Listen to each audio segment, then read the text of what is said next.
ড্রাইভারদের একটা বক্তব্য এখানে তুললো একজনকে, দেখি রাজু বালির মাফিয়া।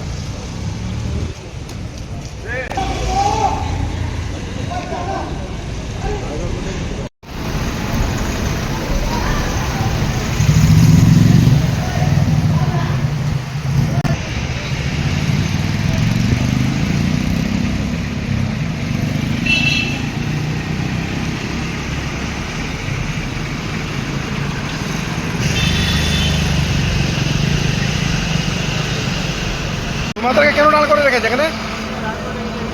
একটু বন্ধ করো না, এটা বন্ধ করো না, একটু বন্ধ করো, বন্ধ করো, গাড়িটা বন্ধ করো না। ভাঙা দেখলে তো?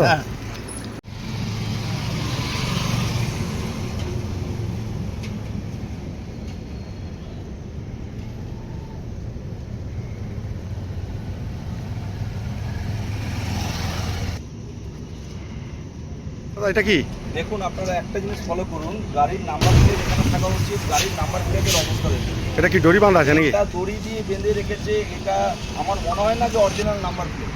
চালানে নাম্বার প্লেট আলাদা, গাড়িতে নাম্বার প্লেট আলাদা। গাড়িতে চালানে যে টন লেখা আছে তার থেকে এক্সেস ওভারলোডিং, মানে টনের যেটা পেপারস লিখছে সেখানে তো ওভারলোডিং আছে। তারপরেও গাড়ি যখন টিআর করা হচ্ছে তারপরেও ওভারলোডিং আছে, মানে সেখানে 50 সিএফটি 100 সিএফটি মাল বেশি। আরেকটা কথা বলতে, বাংলার আবাস যোজনা, এই বাংলার আবাস যোজনা যে প্রধানমন্ত্রী আবাস যোজনা, যেটা নামকরণ আমাদের যে মুখ্যমন্ত্রী শুভেন্দু অধিকারী মহাশয় যে বলেছে যে অবাধে যে বালির ব্যবসাটা যেভাবে চালাচ্ছে এইভাবে সম্ভব নয়। যেভাবে দাম বেঁধে দিয়েছে 1200 টাকা ট্রলি, সেই ক্ষেত্রে এত দাম 6000 টাকা করে ট্রলি আমাদের কিনতে হচ্ছে।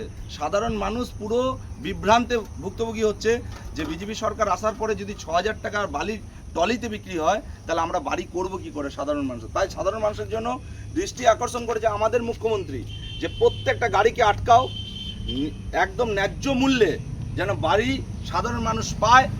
আমরা সেই জন্য প্রশাসনের দৃষ্টি আকর্ষণ করতে চাইছি যে এইভাবে অবাধে বালির ব্যবসা চালানো যাবে না, বালির গাড়ি দিতে পারবে না।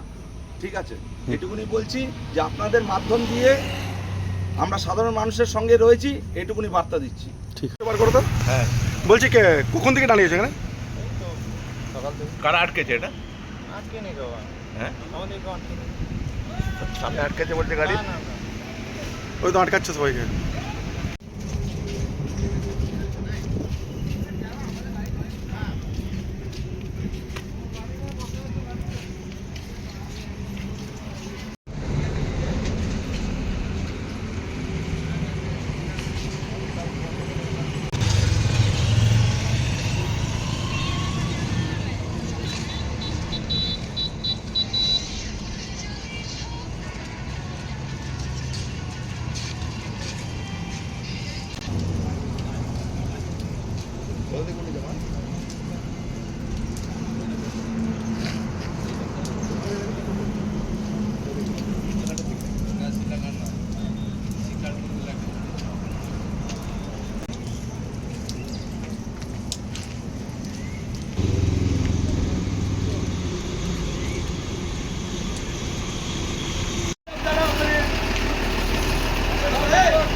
আচ্ছা বলুন, আমি সরাচ্ছি।